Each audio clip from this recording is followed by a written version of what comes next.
Do you or how do you address stranger danger or giving too much personal information to someone they just met, such as an address? I guess this is coming, from a child. How do you help a child to know those boundaries? Right. Well, that's a great question. And of course, that is a conversation that has to be ongoing as our child matures. We continually, continually educate them. However, most of the time, our children, when they're, let's say, under the age of 10, maybe under the age of 8 for sure, are usually never alone. They're always with parents. And so as long as your child is with mom or dad or another, adult that they know, they should always feel very free to greet anyone.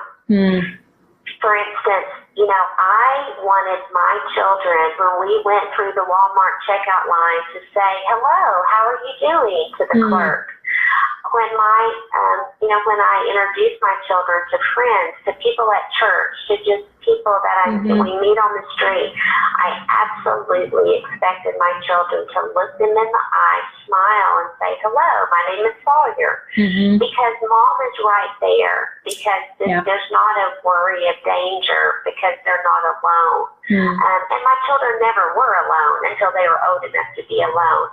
Of course, as far as the stranger danger type conversations, that came when we talked about telephone use, which today, usually we don't have house phones, so our children typically are not answering parents' telephones anymore because of cell phones.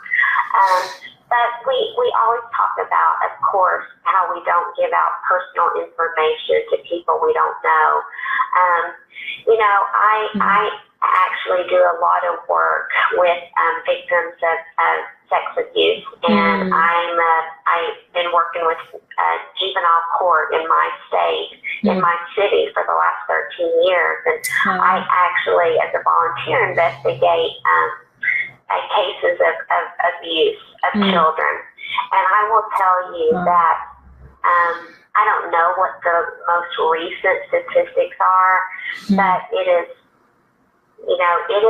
family members and family friends that probably in the 90% or more, up to 95% of the time, are the ones that hurt children.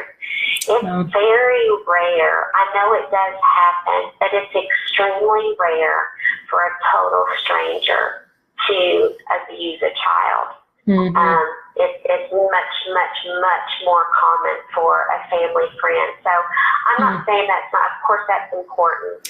Right. But, our children should not be afraid to say hello and how are you, especially when a parent, is near them.